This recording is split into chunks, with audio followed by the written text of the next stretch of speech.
When we sat down and talked in January, you had a lot of questions. I mean, you had a lot of concerns, so to speak. You felt like you had a good team, but still had some concerns on how it would all come together. And in the end, it came together pretty nicely.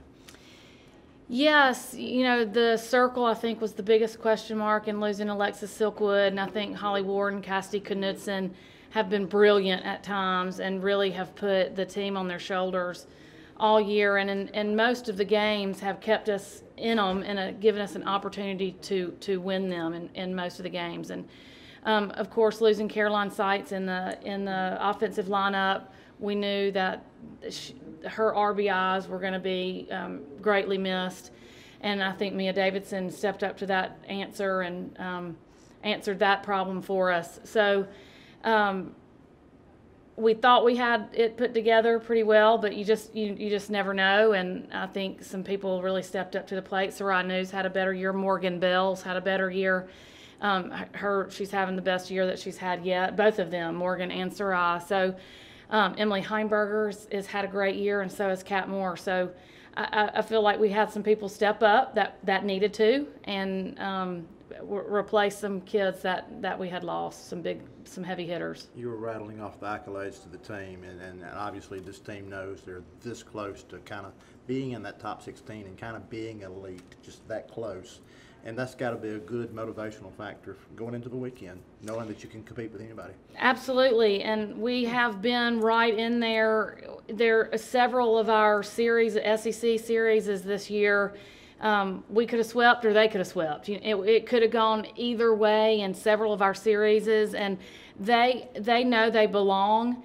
And I think they're really hungry to finish some of these games that maybe we've lost by an eyelash. And this group has, this time of year, you're at game 57, and you've been practicing really hard since January with very little time off and school and whatnot. They have continued to practice really hard. We were getting better today, and there are a lot of programs, a lot of teams. Some years they come out there and they go through the motions and they do the work, but they aren't trying to get better. And I have seniors out there trying to get better. They're not going through the motions. This group is hungry. They see their potential, and I think they're ready to do something big. I talked to you last week about just how tough the SEC tournament was going to be, and you look up there and there's 9 out of 16 hosts are in the SEC. Every SEC team's in there. Just your thoughts on this league and how it prepares you for something like this. The league is incredible, and we've said I've said for many years since I've been here that every single weekend in the league is a super regional. So we are prepared for a super regional. Every team in the league. Every game is tight. Every game feels like a postseason game, and we play 24 of those. We get 24 opportunities to be prepared for a regional and a super regional and a World Series, and the credit goes to all the great coaches and all the great players in our league. And I know our kids feel prepared because of it, and I know the other teams in our league feel prepared because of it.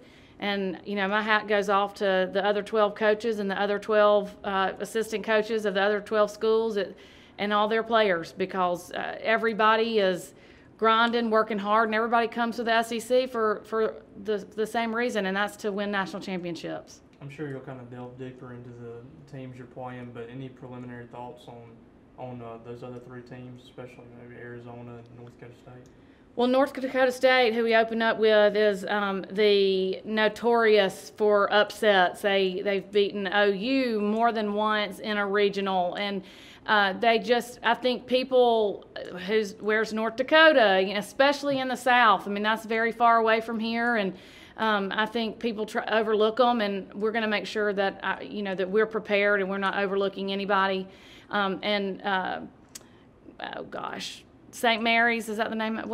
St. Francis, thank you. St. Francis, they lead the nation in Grand Slams. So we're going to be playing in Arizona where the air is thin, and then you have a heavy-hitting big swing. They have a big leg kick. They can hit the ball, and everybody knows who they are and because of that. And then, of course, Arizona is notoriously, one of the elite programs. I can remember being in college my senior year. They aired one game on TV. It was the national championship game. It was Arizona and UCLA, and I can remember sitting in my mom and dad's living room going, oh my gosh, that is the coolest thing ever. So all of us, including me, going way back, have, been enamored with Arizona softball and Mike Candrea, and he's USA coach, and I think we'll all be big-eyed, but we'll be ready to go.